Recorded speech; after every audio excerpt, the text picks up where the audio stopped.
Hi guys, welcome to another video from TCM Education.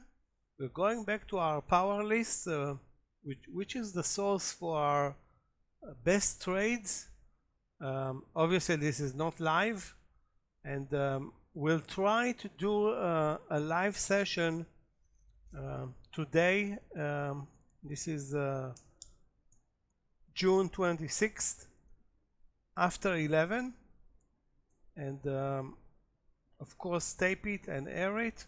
It's not going to be live streaming because of the issues that we still have with YouTube, but once we're going to get on board with live being able to stream live on YouTube, it's going to be way more attractive, I hope, to many of you if you're watching our channel, and it's going to be, I hope, way more illuminating. Now we have to do it, obviously this is now when the markets are closed, so it's way easier. But this live list will produce very good trading candidates. Obviously it's easier to look at entries in retrospect, and things are not moving very fast, and you don't have to worry about losing money and all that, but you can learn a lot. I mean, this list is I don't want to say a picture perfect, but it is representing the power of this list and the power of institutional traders over retail traders, being that all of those stocks are loaded with the institutional traders. That's why we want, maybe other than one on this list, but that's why we want at least 5 million shares as a prerequisite when looking at any stock. Okay, so let's move to another interesting IPO, CHYM. Sorry, CHYM was IPO'd 1, 2, 3, 4, 5, 6, 7, 8, 9 days ago. As opposed, and this is financial technology company, provides digital consumer banking and payment solutions. Looks and sounds great. Billions of customers potentially. I don't know where they operate, but sounds amazing.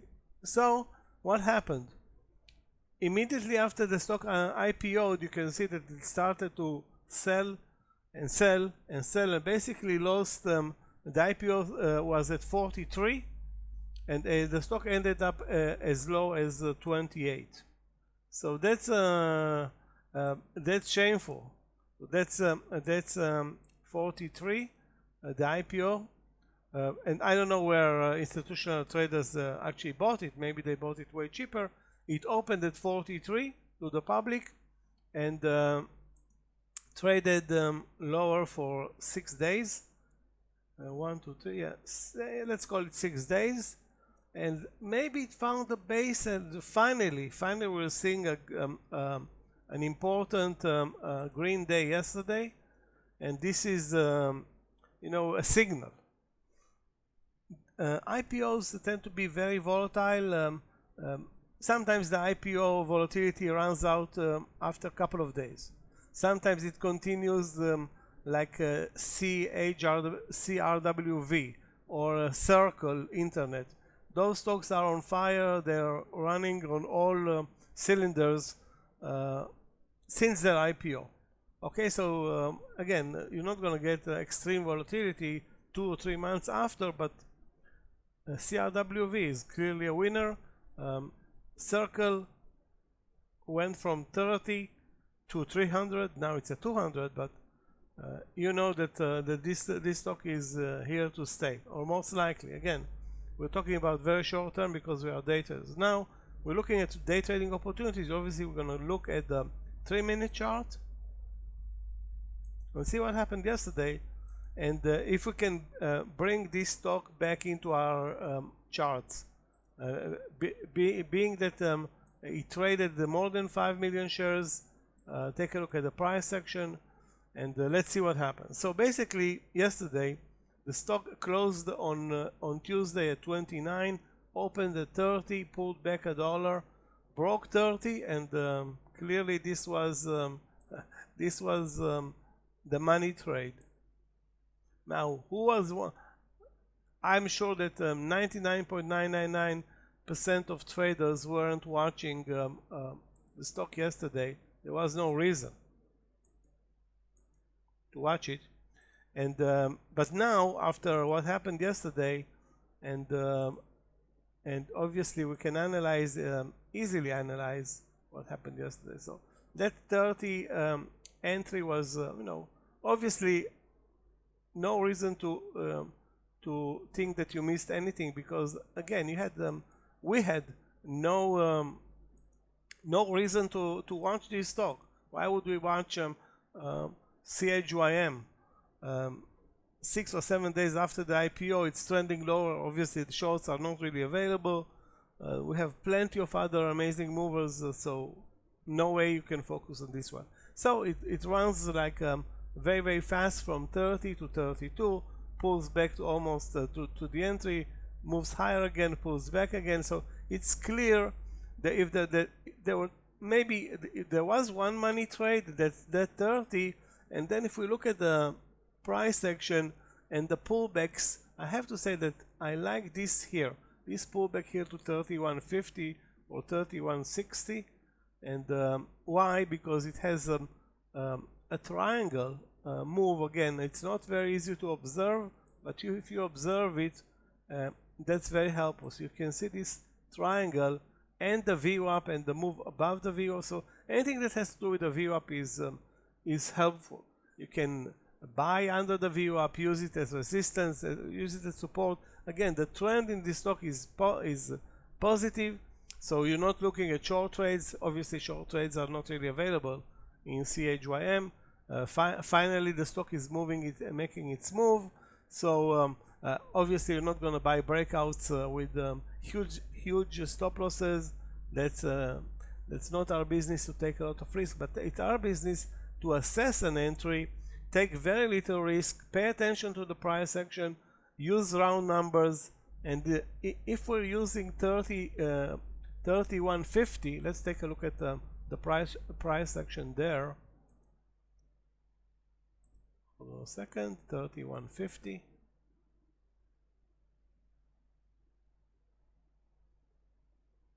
Here it is, 31.50. In that case, entry at 31.50, we can use this stop loss, 31.20.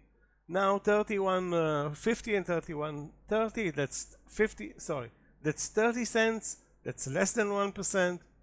Assuming, and I didn't see this trade live, but I assume because our prerequisite is 5 million shares being traded, that we don't have any issues or major issues with liquidity, with spreads. No reason to think about those issues.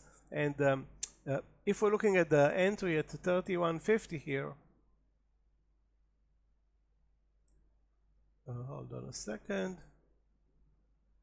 That's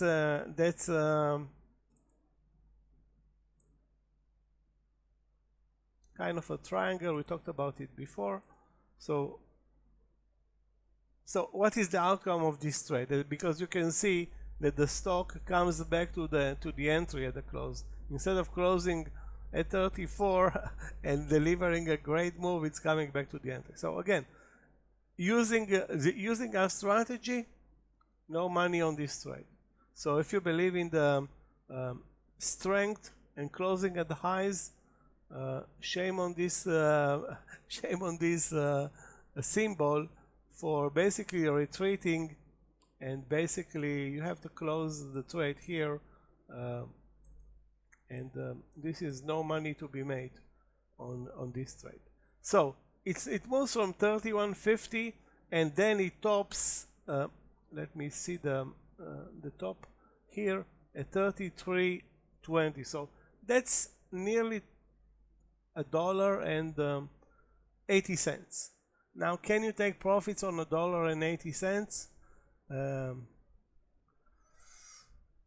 Again, depends on the strategy. I mean, this stock has so much potential basically on the daily that I have to say that it makes a lot of sense to wait at the entry. Really, it makes a lot of sense.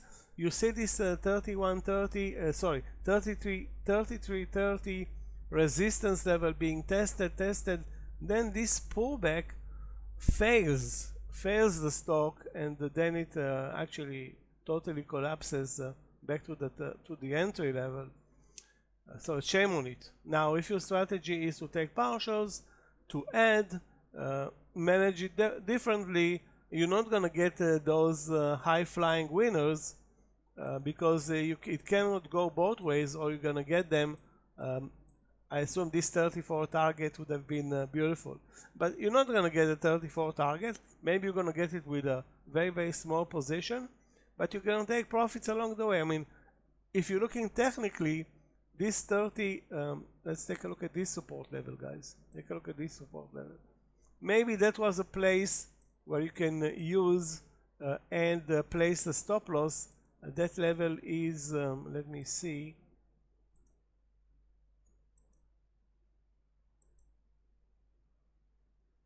That level is 3280. Yeah. 3280. So from 3150 to 3280, that's $1.30. Not bad. Actually, it's great. You know what? 3280, 3150. That's $1.30. I have to say that you know, you cannot get it both ways. If your strategy is to go and look for the home run and this is a stock where you can expect a home run. Take a look at the price action in the morning, the IPO. You know it's an IPO. You know that it has so much potential. So it's shameful that the strategy is not working here. Really not working. Now let's look at another scenario.